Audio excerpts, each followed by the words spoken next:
Reform UK's immigration and justice spokesperson, Anne Widdecombe. Now, after we warned of a Channel migrant gold rush on Monday, a record number of illegals arrived on UK shores from France yesterday. But French police, once again, don't seem the slightest bit bothered about stopping them. Footage filmed by Sky News yesterday shows migrants with children. They're just wading into French waters there before attempting to board dinghies. Meanwhile, the toothless French police stood by, filmed the whole thing on their mobile phones. Look at that. Honestly, as we revealed on this show a few weeks ago, these officers will be taken away from those beaches to staff the Paris Olympics next month, leaving people traffickers free to just operate with impunity. And, well, look, we are about to face, are we not, Anne, a Channel migrant armada? Oh, well, I think we've been facing that for some time. I mean, I think what that footage proves is what everybody's been warning. It isn't even just Reform. I mean, people have been saying for a long time, you're giving all these millions to the French in order to help us, and yet they're not actually doing anything. And that was proof positive. They're not doing anything. So until we have an absolutely firm plan to stop the boats, to stop them arriving here in the first place, and if people do arrive here, to get them into secure detention. Until we've done that, this is just going to go on. There's nothing to stop them. Why would they stop? Well, in fact, it's getting worse. The perfect storm is upon us. You've got Europe, shifting to the right, and the human traffickers fast-tracking people through continental Europe, saying now is your last chance to get to Britain before someone who looks a bit like Marine Le Pen might deport you. And so they're all on their way. The French are vacating the beaches so they can go and look after the Olympic Games. Obviously, the irony there being they've got to protect it against terrorism, which was also largely imported. And then now here we are, and we could potentially be getting a party in that, many people have got question marks over whether or not they would welcome refugees. I mean, the Shadow Home Secretary has held a sign saying she would. Well, what we can be very clear about, you've only got to read the manifesto, is that Labour has no policy on how to stop the boats.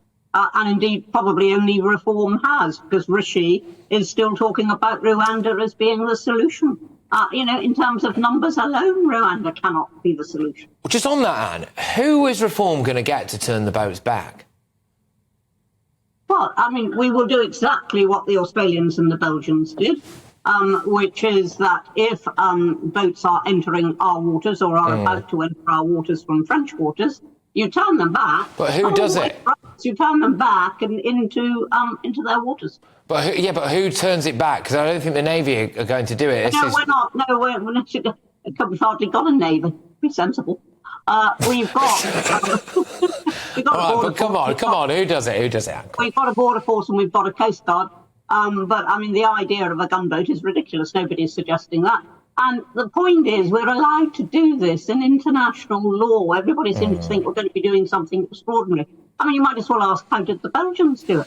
How did they do it? And that's exactly how they did it. So it's Border Force, so it would be Border Force and the Coast Guard that Reform would have to rely on to turn the boats back, because they might just say no. Well, that's fine. Then when they arrive, they'll be put into, I don't mean Border Force and the Coast Guard, when the migrants arrive, they will be put into secure reception centres.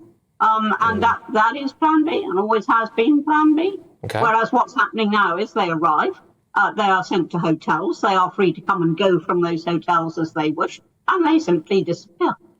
Yeah, I mean, that is happening. A Home Office spokesperson said today, we continue to work closely with our French partners and prevent crossings and save lives. Well, there we go. Now, Anne, Just Stop Oil. They attacked Stonehenge today, just 2 days before the summer solstice. They sprayed it, didn't they, as we can all see there, with a load of orange guff. I mean, this is, I think, a massive problem. I mean, is nothing sacred? And I know 2 people have been arrested at the scene, but we're expecting more significant disruption at Heathrow and Gatwick airports as well later this month. I mean, are they actually harming their cause more than anything here? Well, they ought to be harming their cause. People should be turning against them. They've deliberately chosen the summer solstice when a lot of people will be congregating at Stonehenge, the Druids and a whole lot of other people. And as usual, Just Stop Oil is out to make life difficult for other people. And this time, I mean, they're attacking a national monument and something of great historical significance. Now, I think that the 2 people who've been arrested should be sentenced to prison. I've no doubt about it at all, because sooner or later you've got to say stop.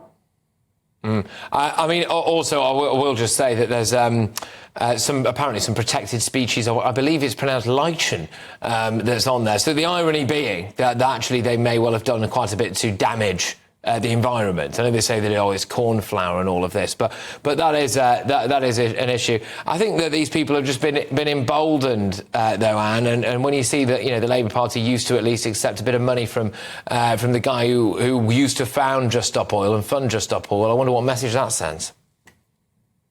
Well, exactly. And you talked earlier about the public turning away from them. But I think it's time that there was much firmer action, that they were themselves frightened.